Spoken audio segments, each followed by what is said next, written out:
Hello అందరికీ welcome to Suni's kitchen. ఈరోజైతే నేను గుమగుమలాడే చేపల పులుసు అయితే ప్రిపేర్ చేశానండి. దానికోసం చేప ముక్కలు అయితే ఇలా నీట్గా క్లీన్ చేసి పెట్టుకున్నాను.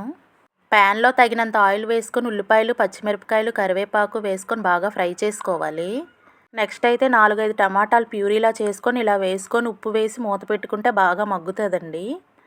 తరువాత ఆల్రెడీ క్లీన్ చేసి పెట్టుకున్న చేప ముక్కలు అయితే ఇలా వేసుకోవాలి. వెంటనే ఉప్పు, కారం, పసుపు వేసుకొని బాగా కుదిపేసుకోవాలండి. ఇలా కుదిపేసుకున్నాక ఆల్రెడీ చింతపండు నానబెట్టుకొని ఆ గుజ్జు అయితే తీసుకొని ఇందులో వేసుకోవాలండి. వేసుకున్నాక 4-5 నిమిషాలు అయితే ఉడికించుకోవాలి మూత పెట్టుకొని.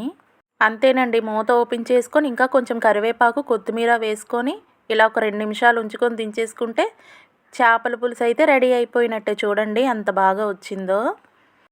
అంతేనండి, చేపల పులుసు రెడీ. వేడివేడి అన్నంలో తినేయడమే. నచ్చితే లైక్ చేయండి, సబ్స్క్రైబ్ చేయండి. Bye bye.